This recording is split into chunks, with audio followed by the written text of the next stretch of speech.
right into it with our first speaker. So I hope you're ready. It's time. And we're going to get started with Marvin, and he will start off with the strategy discipline, and we will work all around that flower I just showed. So get that pen ready and let's get Marvin on the screen. And I look forward to hearing about your top takeaways. Marvin, are you ready? I'm ready, Angie. All right, the stage is yours, or the Zoom is yours. Yeah, I'm waiting for you to spotlight me. Yes, there we All right, go. good morning, everybody. Good evening, everybody. I hope you can see my screen clearly. You might want to stop sharing, Angie, just to make sure I'm on the spotlight. There we go.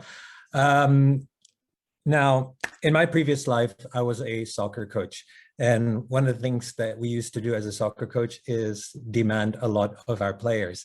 So if it's okay with you, I'm going to demand quite a bit from you guys tonight. Well, it's nighttime in Indonesia here, so get your fingers close to the keyboard. I'm going to ask a few questions, and I'd like you to type on the chat box. We're going to start with our first question, which is, what would it mean for your business if you could see where future desire and demand are headed? Or simply, what would it mean if you can predict the future? What's going to happen with your customers? Please type out some answers in the chat box. You definitely get sustainability, predictability of future trends, growth. Excellent. Excellent. Limit risk, peace of mind. Now, I'd like to ask you a follow-up question, which is, how much time are you spending thinking about the future, future trends, future opportunities in your business right now? Give me a number of hours per week. How many hours per week are you spending on that?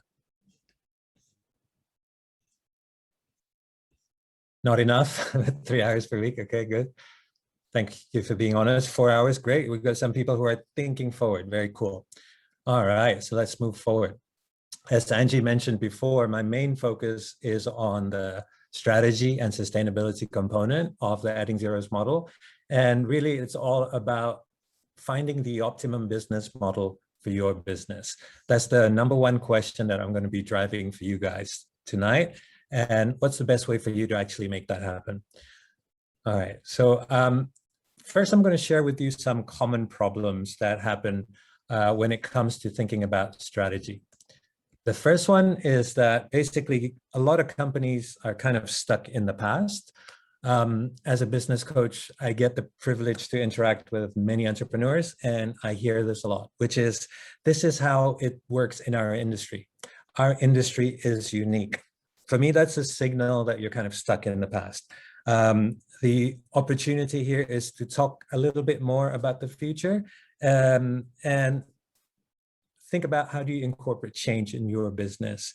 And the danger, if you're stuck in the past and you can't keep up with change, is that your business can become irrelevant. The next common problem is that a lot of businesses are sort of playing reactive rather than being proactive.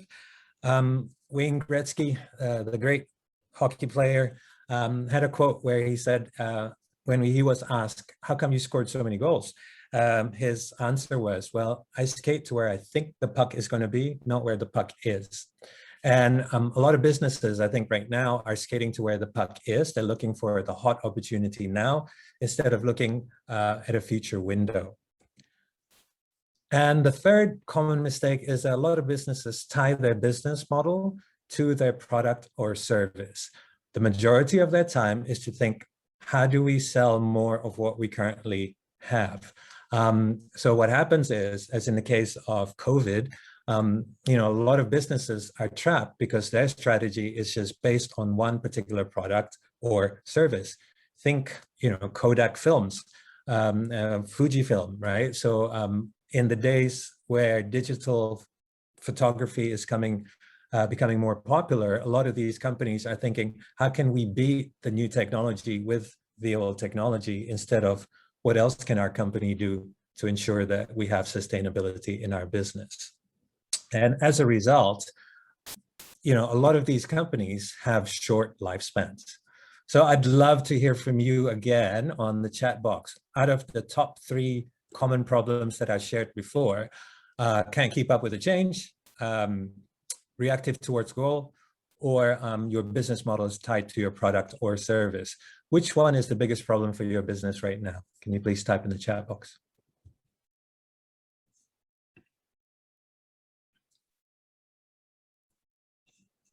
Oops. Very cool. So reactive, stuck in the past. The third one, keeping up with change. Great. So I'm going to share with you some opportunities. So if your problem was number 1, then you want to look at opportunity number 1. Problem number 2, you want to look at opportunity number 2.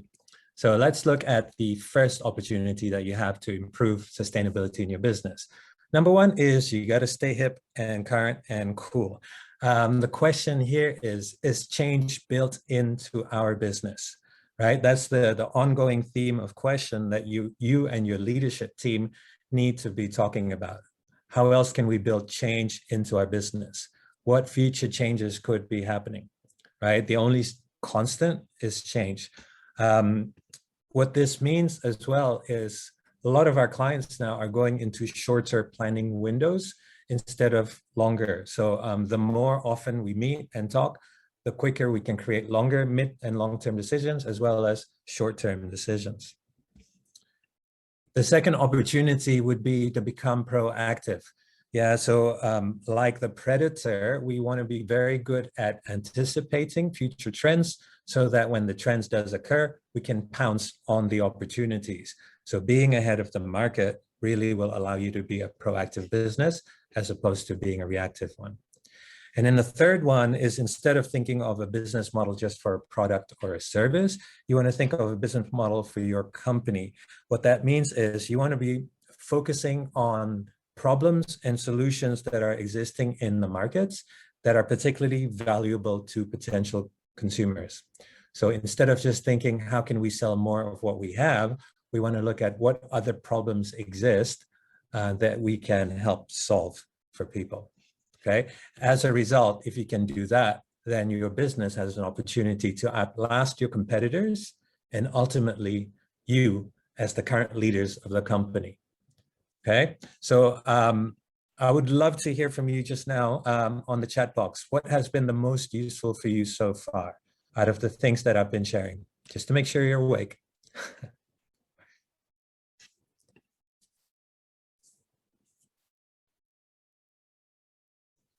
Being clear about the opportunity, very good. Number 3, thinking about the business model for your business. Think opportunities, research. Excellent. All right.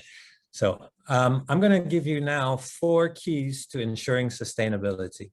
It's going to be quite a lot that I've tried to pack within my time limit. So bear with me. If you got questions, whack them on the Q&A. All right, so number 1, before you can do anything, you have to start with your mindset. And what we want with our mindset is an abundant mindset. What does this mean? What this means is we got to think big, right? We can't just think enough. We can't think scarcity or limited. We got to think big. Instead of how can we do it? It's like, what is possible? Who can help? So we want to get rid of limiting questions. We want to find empowering questions. We want to shift from lack mindset to plenty mindset. Understand that there are billions of people in this world. There are, exponentially larger amounts of opportunities in this world if we look for it. We want to be able to embrace change. The key here as well is listening to the team that you have, especially the leadership team. How comfortable are your leaders with change? If you have people that are resisting change, your company will be resisting change. The other thing is you need to be able to see big picture, not being trapped in the tactical, but thinking about long-term picture. So this is 4 quick bullet points, I guess, when it comes to the abundant mindset. All right. The second one is focusing on the right things. Now, I have a business partner. He speaks English in a Singaporean style, so Singlish. And so one of the things he loves to do is to make up words. And he says that when a business has too many things that you're focusing on, it's not focus, it's foci. I don't know if it's real or not, but if you're focusing on too many things, that means you're not focused. So here we want to make sure that we're focusing on the right things. When it comes to our business, there are 4 right things that we want to be thinking about when we talk about sustainability. So I'm going to go to my notes here. So the first one you're going to need to think about constantly is, like I think what Margaret said before on the chat, which is the opportunity. You're going to think about looking at what markets can we get into. You're going to look at other products and other services. You're going to look at competition. I know one of my clients in the beauty industry right now, Indonesia is in the middle of a lockdown. One of the things they're doing now is trying to cherry pick other beauty clinics that they can buy. So they don't have to put up the expansion cost themselves, but they can easily negotiate and buy people out of their business and out of their uncertainty. So it's about looking at the opportunity. The second thing is we want to be looking at the marketability. Our definition of marketability is the likelihood that our product or service will sell. So here, when it comes to marketability, you're going to be looking at the ease of accessing your target audience. How easy is it for us to be able to reach our target audience? How easy is it for us to communicate with them? How easy is it for us to be understood by our target audience? And ultimately, how easy is it for us to be able to communicate how well we can solve the need of our audience? And then the third thing we're going to be looking at is going to be leverage. My favorite definition of leverage is basically do the work once, get paid multiple times, long term, right? Or basically fewer input, bigger output. And the other definition is basically using what you currently have to get more. So the areas that we normally get our clients to look at here would be, number one, are the customers. We already have an existing customer base. What else can we sell? How can we get referrals from them? How can we get more from our existing customers, right? The other one is the products. What existing products or services do we have? Who outside of our current target market would benefit from the same products, right? So if you think about Fuji Films, they've transitioned from making films to now being one of the biggest cosmetics players because they have the technology. They've already got the infrastructure to pivot in that market and industry. You're going to be looking at your systems. How can we leverage our systems? Can we sell our systems, right? If you think a lot of companies now are actually teaching other companies how to do things the Disney way, the Zappos way. So there's another way for companies to generate revenue. And then we want to think ultimately about our people, right? The people that we already have in our team, what else can they do? What are they good at that we're currently not unleashing, allowing them to unleash the capabilities? And then the fourth component will be scalability. Scalability is all about long-term growth. You're thinking here about how can we do things faster, better, cheaper, and ultimately using technology instead of humans. So these are the key areas that you want to be discussing about with your team, thinking about by yourself, and creating strategic thinking and then execution planning for, so that we can bring these dreams and ideas into reality. All right, told you I was going to go fast. All right, so the next step is basically you need to be able to think about those four components and then distill it down to be able to articulate it simply and powerfully. Few great examples that we always tell in Adding Zeros would be Southwest Airlines. Yeah, they're able to simply articulate their strategy for sustainability by saying wheels up, right? And that wheels up strategy phrase is the question they ask every time they need to make a decision? Will it help to make wheels up? Every single department will be aligned. You're going to make sure that all your team leaders are looking at the same direction and applying the same energy. I think I'm still good for time. And then finally, we go to the fourth component, which is you got to talk things through. When we're talking about strategy and long-term sustainability, you don't really want to be rushing into anything. You want to make sure that your ideas are formed and they become crystallized before you turn them into execution planning. So the strategic thinking component has a rhythm, and I'm going to share a little framework that might help you define a rhythm for you and your company. And I call this the strategic discussion model. Very simple. And so we start with if we want to achieve the results that we want to achieve. Right? If this is the results that we want to achieve, we need to first start with our intention. We need to get our intention clear. We need to know what it is that we want, and we do that through planning. Right? We start thinking during, in our world, we call this during a strategic thinking session, where you would do this periodically. And you think about the future. What is possible? What are the opportunities? How can we become more marketable? What are the leverage points? How can we become more scalable? Right? You would probably want to do this either every 3 months, or like a lot of my clients doing now is we're doing this every 2 months. So we're blocking off the times to do this. So I've got some time frames as indicator here.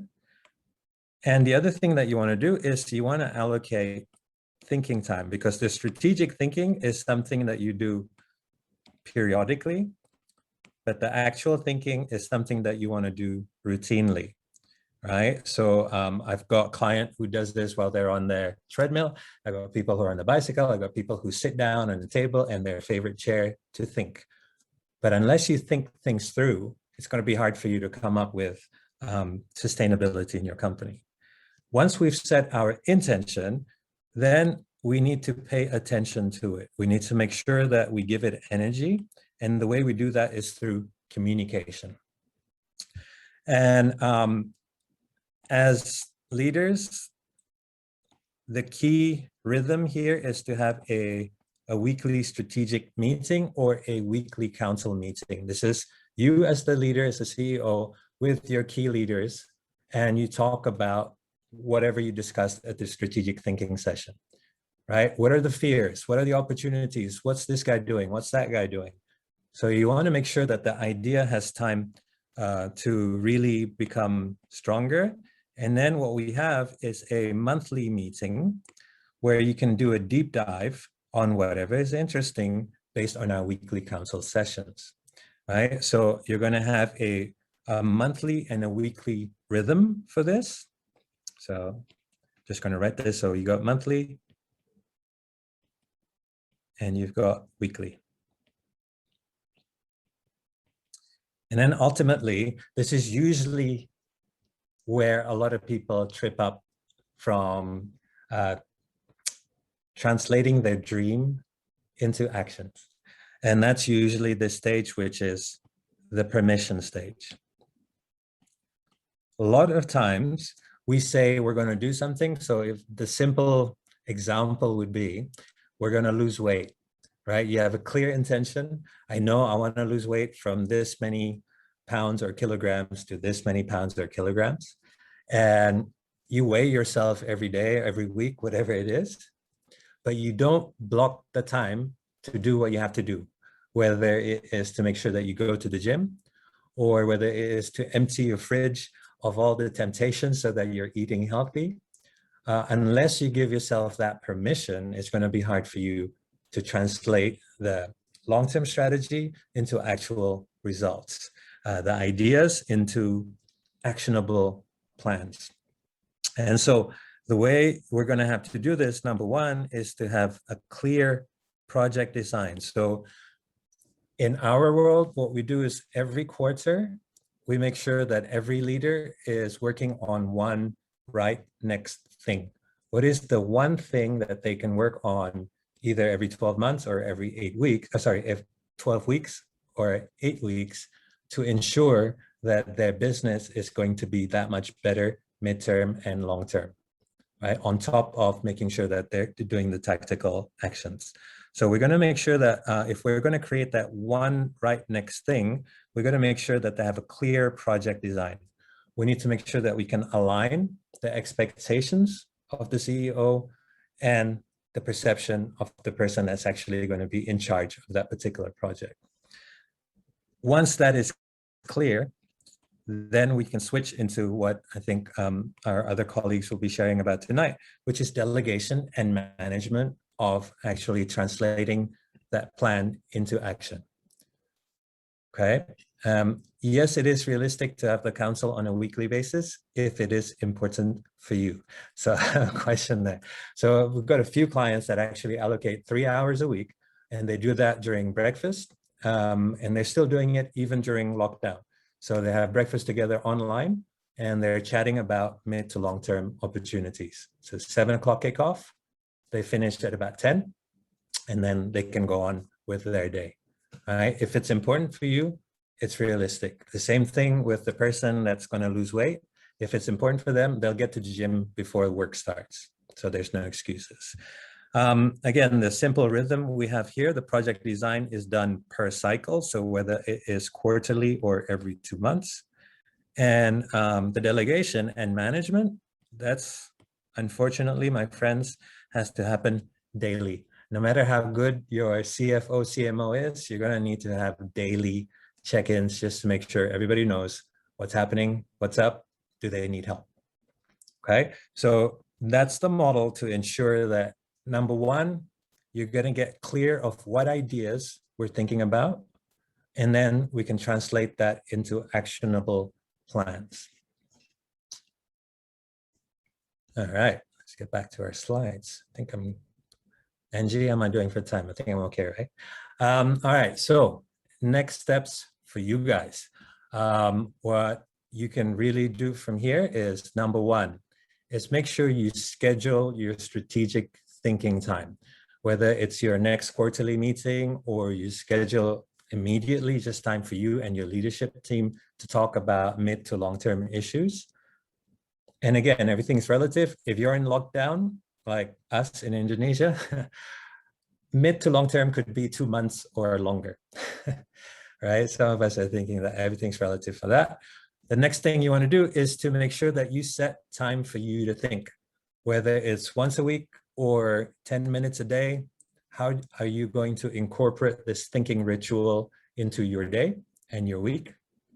And then ultimately set time to talk. If in your business you find it impossible for you to talk on a weekly council, you could do it fortnightly council or monthly council, right? The point is, do something better than you're currently doing now, because the more communication you have, the more attention you're giving to whatever it is you're doing. The more attention, the more energy, the better results you're going to get. So that is my talk. I think I'm pretty good on time, Angie. So before I hand it over back to Angie, I would love for you guys to type your questions in the Q&A and your number one takeaway on the chat box, please. What's the number one thing that is actionable for you? You would like me to go back to the next step slides? Here you go. All right, hand it over back to you, Angie.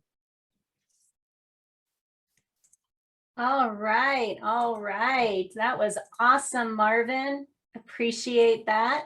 I love time to think. I think that was a big takeaway for me, and really kind of planning that. So thank you, Marvin. Thank you, Marvin, for those learnings. Well, guys, I hope you have take the action on setting the time to plan, set the time to think, set the time to talk. So it is time to get up, stretch, refill your glass and refresh your mind. So when we come back, we will have Kevin Simpson on stage to talk about the business development. Is your core customer driving your future? So let's get going, get up, stretch, and I'll see you guys back in about 3 minutes. You'll see a timer on, and Kevin will be up on stage. Have a great break, everyone.